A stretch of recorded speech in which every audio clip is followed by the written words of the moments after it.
Assalamu alaikum. Donc on va terminer sur le traçage d'un graphe en utilisant bien sûr des interfaces graphiques et puis bien sûr en récoltant ou bien récupérant les données du graphe à partir d'une base de données. Donc on a déjà vu dans la dernière vidéo comment on a c'est-à-dire conçu notre base de données qui contient les informations sur le graphe G qui est formé des trois paramètres, l'ensemble des sommets, X, l'ensemble des arêtes et l'ensemble P des pondérations des arêtes. Bien, donc on va sous Eclipse. Donc on a créé déjà un projet, on a déjà créé dans la vidéo précédente un projet BDD1 qui contient une classe application où j'ai ajouté des interfaces graphiques, c'est-à-dire une fenêtre JFrame avec bien sûr JFrame, un panneau et deux boutons, B1 et B2. B1 pour visualiser le graphe, bien sûr, en utilisant JTable et en, c'est-à-dire visualisant bien, listant les différents champs de la base de données. Et le B2, c'est le bouton pour tracer le graphe. Donc cette vidéo concerne l'activation du deuxième bouton B2, c'est-à-dire tracer le graphe à partir, bien sûr, des informations récoltées de la base de données que j'ai appelée graphe. Bien, donc ici, j'ai le bouton B1 pour pouvoir, bien sûr, lister les informations en utilisant JTable. Bien, donc on a déjà vu une vidéo sur cela.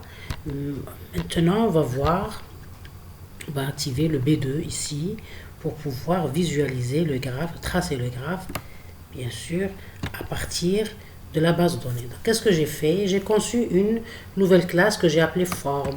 Cette classe Form, elle hérite de JComponent. Pourquoi j'ai utilisé JComponent? Pour pouvoir utiliser la classe Graphics qui contient toutes les méthodes graphiques pour pouvoir tracer mon graphe, bien sûr. Donc, ici, on a vu que la classe graphique, la méthode la plus importante de graphique, c'est la méthode Paint. Et vous remarquez ici qu'il y a un override parce que on va spécifier cette méthode héritée. Bien. Donc, je vais me connecter à la base de données en utilisant bien sûr la classe connexion. Je vais récupérer les données en utilisant résultat 7 et je vais bien sûr la requête pour pouvoir bien sûr utiliser une requête pour récupérer mes différents champs de la base de données. Bien, donc toute cette partie du code, on l'a déjà fait pour se connecter à une base de données et récolter ou bien récupérer les données de la base de données en utilisant bien sûr la requête select étoile from la table dans notre base de données qui s'appelle adjacence. Donc c'est une réutilisation du code qu'on a déjà vu. On va passer directement à ce qu'on a ajouté, c'est-à-dire le nouveau. Le nouveau, c'est qu'on a ajouté, on va utiliser bien sûr la méthode paint pour pouvoir utiliser les méthodes de l'objet graphique G. Donc on a instancié un objet graphique G. On va utiliser premièrement cette couleur pour pouvoir, c'est-à-dire avoir une autre couleur durant le traçage de notre graphe. On va utiliser une fonte ici pour pouvoir bien sûr visualiser les sommets parce que les sommets sont on remarque ici que les sommets sont des caractères. Donc plus que pour les afficher, j'ai besoin d'une certaine police. Donc j'utilise font, c'est-à-dire la classe font en français.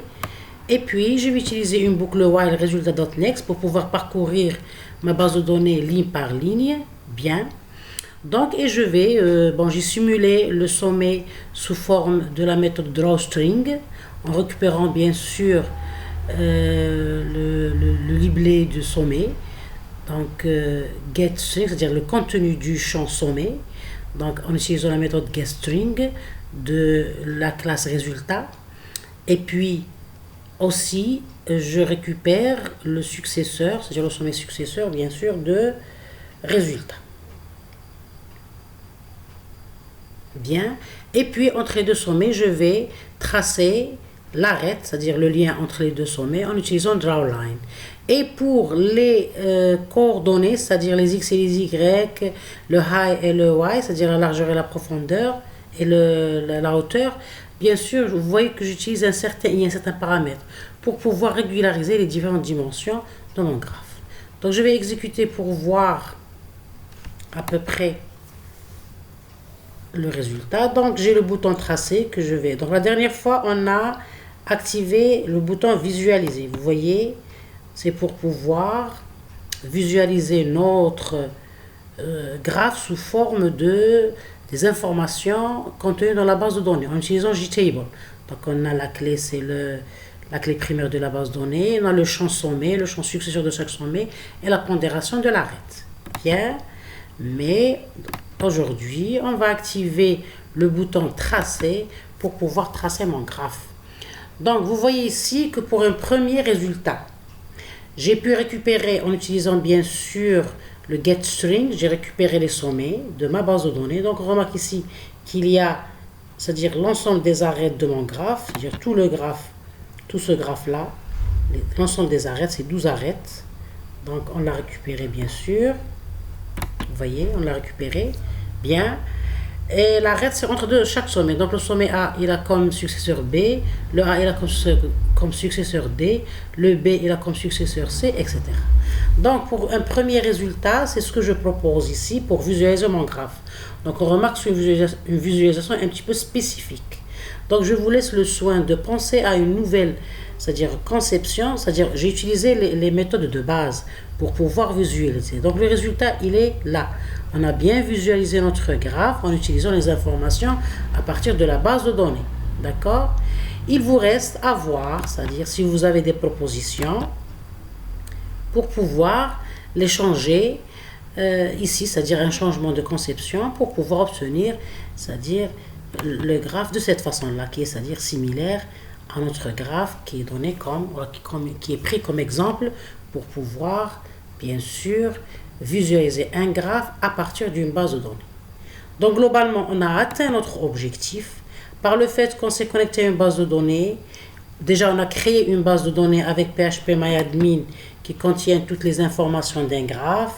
Donc, les informations d'un graphe qui sont, donc je vous fais un rappel, qui sont le X, le A et le P, c'est-à-dire l'ensemble des sommets, l'ensemble des arêtes et l'ensemble de pondération des arêtes. Bien. On a, c'est-à-dire saisi les différentes valeurs de notre graphe exemple, qui est ce graphe-là. Bien. Et puis, on va, ici pour visualiser la base de données, on remarque qu'ici, pour se connecter au localhost, c'est un petit peu lent, parce que mon PC est chargé. Donc, j'exécute ici le PHPMyAdmin. Bien.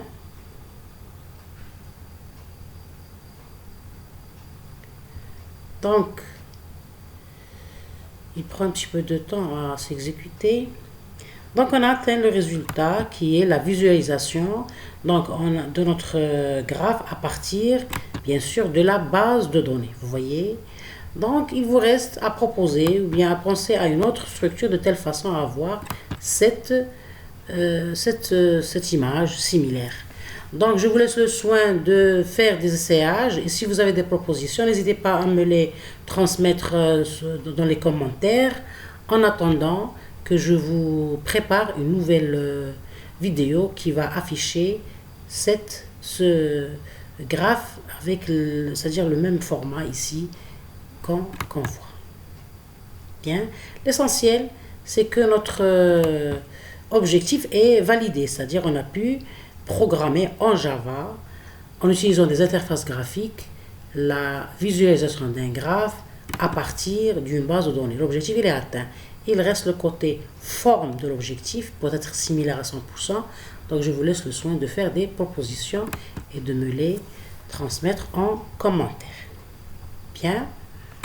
Donc, je vais voir le PHPMyAdmin, il est là. Ma base de données que j'ai créée, c'est graphe, elle est là. Elle contient une seule table que j'ai appelée adjacence. D'accord. Donc, vous voyez, c'est ma base de données qui contient toutes les informations concernant mon graphe. Et bien sûr, les informations sont récupérées sous forme d'une matrice d'adjacence. On l'a déjà cité. On a capturé notre graphe algébriquement en utilisant une matrice d'adjacence. D'accord. Qui nous a aidé à créer notre base de données ici. D'accord? Cette base de données était récupérée en utilisant bien sûr les méthodes dédiées à la base de données, en chargeant le pilote, JDBC, et puis en se connectant à la base de données avec la classe connexion, et puis en utilisant des requêtes SQL, en utilisant les deux classes statement and résultat.